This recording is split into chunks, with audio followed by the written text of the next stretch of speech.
can't possibly be real. It can't possibly be real that this player has some input over who the manager is, over who the director of football is, over who the signings are. He's a player.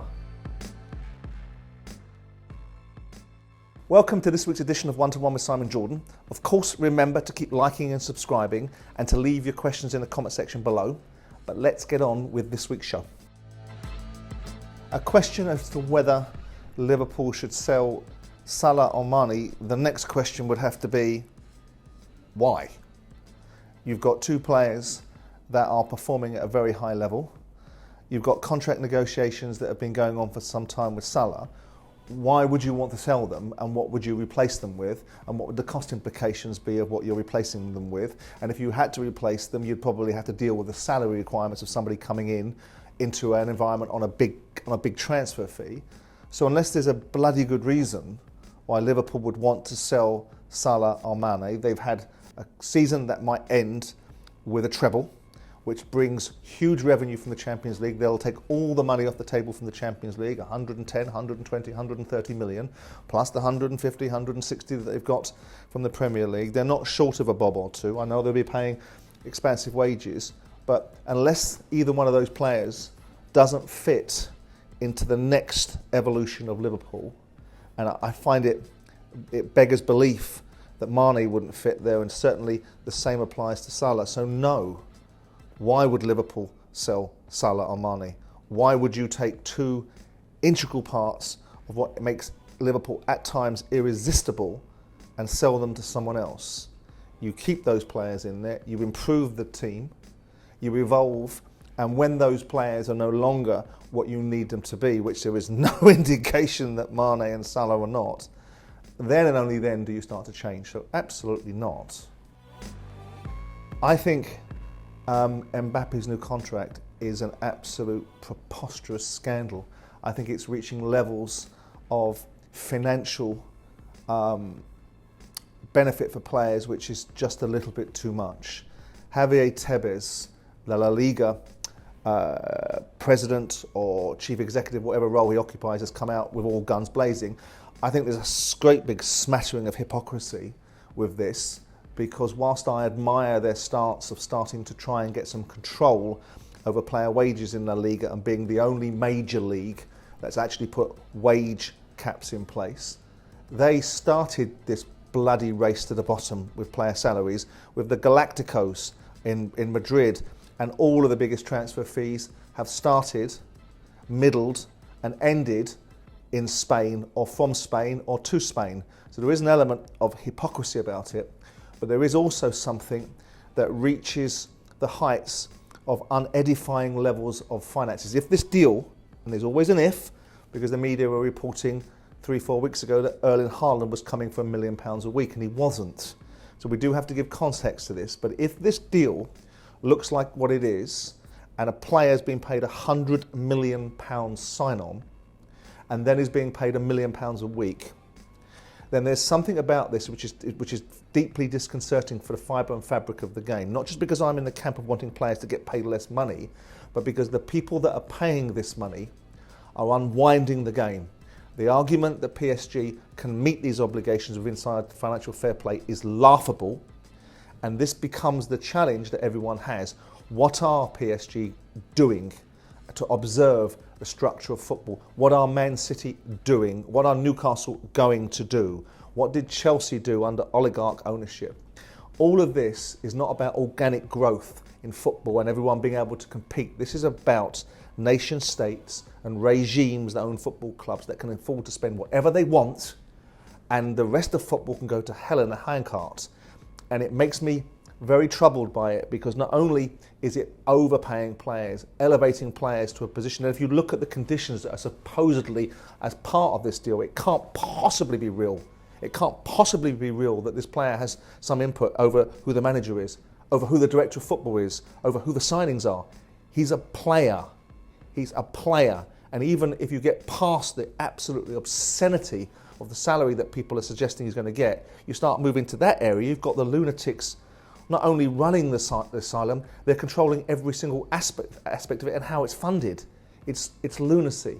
So I hope that there's some over-egging from the media. I fear that there's not, but football has got to get control. When we complain about European Super Leagues, ask yourself why these things come up. Put aside the argument about meritocracy as to the reasons why that was the problem with that, but look at the finances, look at the greed that people say owners have, and then look at PSG, and look at the influence that PSG have got. They've got the guy that's the chairman of the European Club Association and involved with the UEFA on the board that's sanctioning these amount of money is being spent and these breaches of financial fair play. It's hugely troubling. We should all be concerned by this. This is not fun and games. This is not football that we want to see. This is astronomical levels of money being paid to players that, with the greatest respect in the world, don't merit it. To extrapolate up what Eddie Hearn said about boxing being able to lift certain people out of certain challenges societally, and to believe that the disciplines of boxing can be used as an enhancement in people's lives, as a condoning of violence and violent sport, is a bit silly. I don't think that's what Eddie was doing. I think he was running the argument that a sport like boxing, that of course is fraught with danger, of course there are issues with boxing and its safety, but Eddie was advancing the alternative argument. When you're advancing all the negatives, you've got to include the positives in there. That some of the disciplines, some of the opportunities that boxing gets to take young kids off the street, give them something that they enjoy, and give them something that gives them discipline and rules of life and society, can't be a bad thing. Boxing is a great sport. Yes, of course, at times there is brutality attached to it, and we know that with this kind of sport it has risk attached to it. But to advance the argument in the question that somehow Eddie, and you know, I have my moments with Eddie over the years, somehow Eddie is being irresponsible and looking at condoning violence. That's not what he was doing. Boxing has its issues, it has its challenges, but it also brings a lot of young kids a route into an opportunity in life, a set of disciplines, and by God, in this society, if ever we needed kids to be underpinned with better values in life, better disciplines, more respect and a motivation, then now is the time. And if it means that young kids go into boxing and we protect them with more headgear and make sure that at certain stages, like they're doing in football, that they avoid certain things, then I think boxing is a great sport, needs to be looked at carefully, and the health and safety rules around it need to be made sure that they're in the 21st century. But no, I don't think Eddie Hearn in any shape or form was being overly irresponsible in what he said. Well, it depends what you think Dele Alli is, and depends what you think Marcus Rashford can be. I've always felt that Marcus Rashford was one huge pudding that was over-egged, because I didn't think he was as good as we've built him up to be. He's clearly a very good player, otherwise you wouldn't get into Manchester United's team. But to start to build him up to levels that he wasn't at, and then judging him by those, was always going to be a fool's errand. You have the other side of Marcus Rashford's life, where he's become a role model for people and a campaigner for legitimate causes that people use to deflect away or to suggest that that's impacting upon his football. I'm not sure that's right. But I think with Rashford, the question for me is what is Marcus Rashford going to do to arrest this slump? He cannot be included in the England setup right now because he's a country mile off. And it will be very interesting to see what Erik ten Hag does with him and where the opportunity lies. Dele Alli, as a comparison, is somebody that's chosen to go down a path. And whatever that path is, whether he's the latest incarnation of a Ravel Morrison, is for Dele Alli to work out inside his head. Too much money, too much opportunity, and too little respect for the opportunities that he's been given, that football's given him. Rashford and his performance this season begs questions about where he is mentally and where he can go in the longer term if there's going to be any kind of revolution at Manchester United, because there needs to be one. There can't be an evolution at Man United, there needs to be a Ten Hag revolution. And Rashford needs to be able to be on board that train or getting off at the first stop, and then it becomes the question, who wants Rashford and at what price? Quite frankly, I'm not really interested in the challenges for Marcus Rashford. I'm interested in him having the courage of his convictions to grasp the nettle, push forward and show us there's a decent player left in there.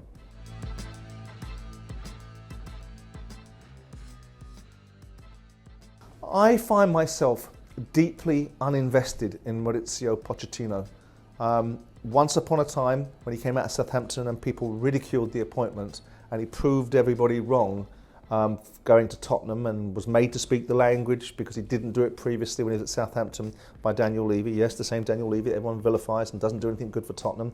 That's employed Mauricio Pochettino, has now brought Antonio Conte, brought Jose Mourinho in the middle of it, and so Tottenham's intentions have always been in the right way. Pochettino agitated within 5 minutes to get out of PSG when there was an opportunity to do so, so it would appear.